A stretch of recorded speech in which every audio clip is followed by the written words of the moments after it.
Estimados alumnos de nutrición, bienvenidos a una clase más de la materia de metodología de la investigación.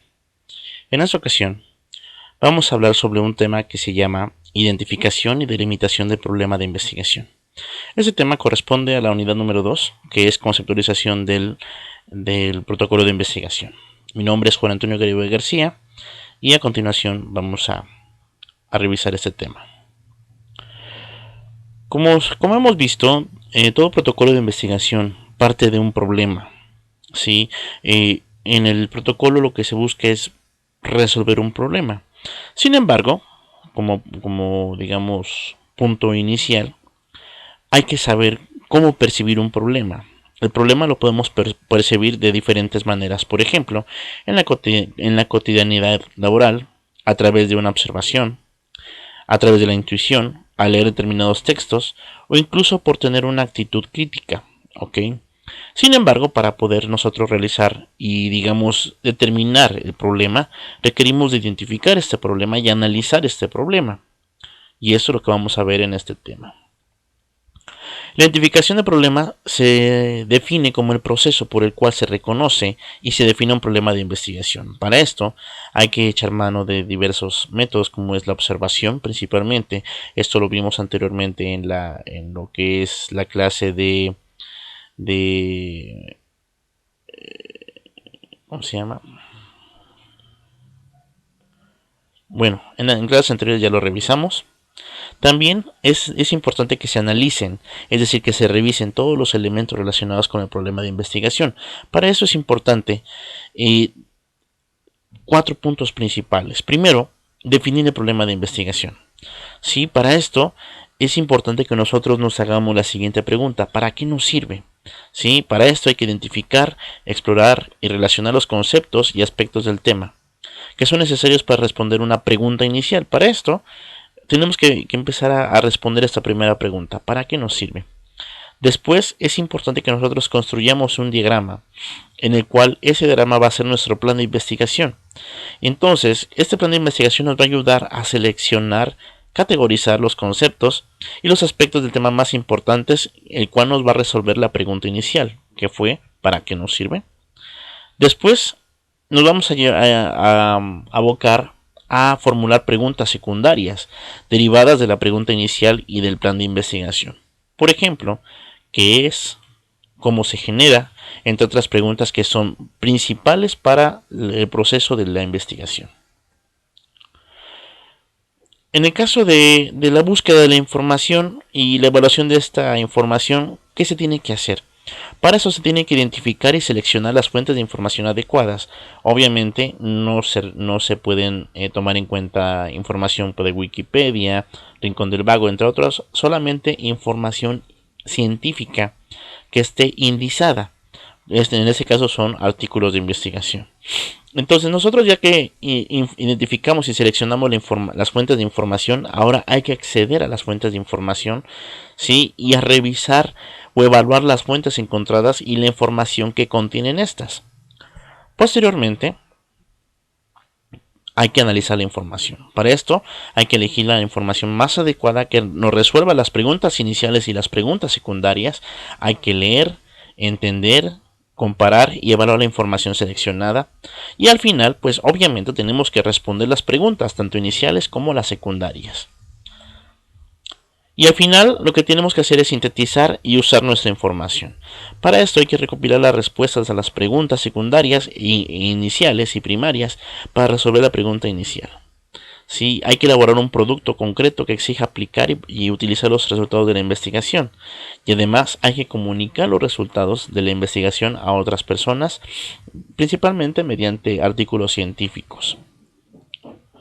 Ahora, las siguientes preguntas son clave en el proceso de la investigación. ¿Cómo podemos identificar el problema? Primero, si un problema de salud requiere de investigación, esta va a depender de las siguientes condiciones. Primero, debe existir una diferencia percibida o discrepancia entre lo que existe y el ideal o la situación planeada. También, la razón o las razones que originan esta diferencia debe de estar poco documentada, de manera que tenga un sentido realizar un estudio. Sí, y al menos debe de existir al menos una pregunta de investigación. Esa debe de ser lo más clara posible y en el cual nos va a servir para dirigir la investigación, para saber qué es lo que vamos a investigar, como ya vimos anteriormente.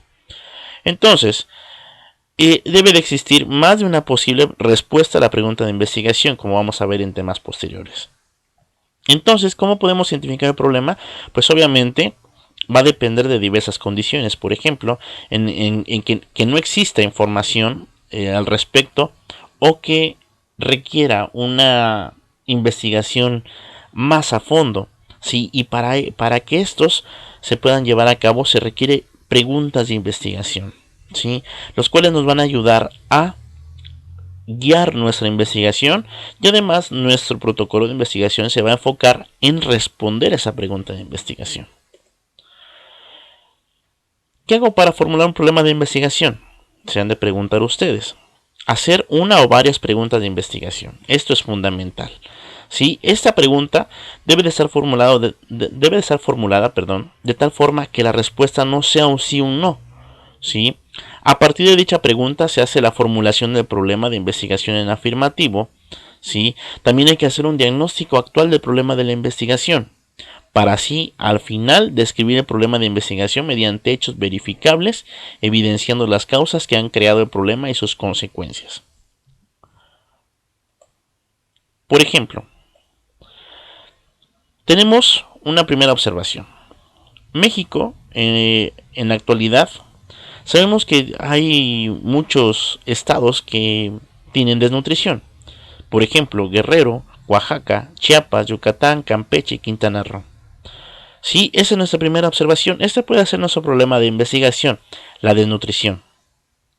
¿Sí? Y principalmente enfocarnos en nuestro estado de Guerrero, que es en el que estamos viviendo, ¿no? Ahora, ya que vimos la desnutrición en el estado de Guerrero, ¿qué es lo que sigue? La búsqueda de la información. Sí, en este caso, la desnutrición infantil, ¿sí? Es una enfermedad que tiene tres principales causas. Por ejemplo, las causas inmediatas, causas subyacentes y causas básicas. Y cada uno de estos, pues, tiene diversos puntos que van a originar esta enfermedad, ¿no? En los niños. Ajá. ¿Y después qué hago? Se han de preguntar ustedes.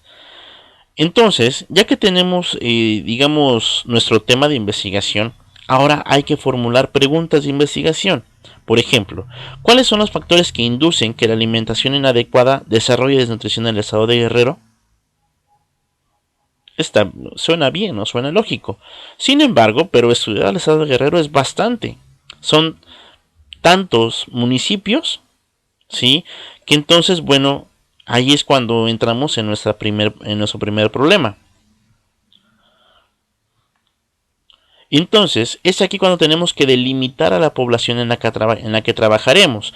En nuestro estado de Guerrero, como ustedes sabrán, amigos, el municipio de Metlatónoc es en el que se vive el mayor índice de pobreza. Entonces, nosotros aquí, por ejemplo, nos enfocaríamos a estudiar la desnutrición infantil en Metlatónoc. Sí, pero entonces nuestra pregunta sería, ¿cuáles son los factores que inducen que la alimentación inadecuada desarrolle desnutrición en el municipio de Metlatónoc, Guerrero? Ok, vamos bien. Sin embargo, en Metlatónoc hay niños, adultos, ancianos, etc, etc, etc. Sí, entonces aquí es donde nos metemos en otro problema. Sí. Sin embargo, si nosotros seguimos buscando información, vamos a encontrar que en nuestro estado de Guerrero, sí, existe alta desnutrición infantil. Entonces, nosotros tenemos que revisar nuestros datos y replantear la pregunta. ¿Cuáles son los factores que inducen que la alimentación inadecuada desarrolle desnutrición en la población infantil del municipio de Metlatónoc, Guerrero? Ok, suena más coherente. Bueno, eso es un ejemplo. Sí, porque la población infantil, aun si le rascamos, podemos ver que se divide en edades, ¿sí? De 0 hasta 10 años, por ejemplo. Entonces, la desnutrición infantil va a ser diferente en cada uno de esta población, en esa población de edad. Por lo tanto, es importante que nosotros acotemos o delimitemos más nuestro problema. ¿Sí? Espero que les haya ayudado esta información. Les agradezco mucho su atención y si tienen alguna duda o pregunta, les pido de favor que me la manden a mi correo electrónico o en la parte de abajo de este video, ¿sí? Me escriben su duda y yo a la brevedad se las contesto. Les envío un saludo y que tengan una excelente semana.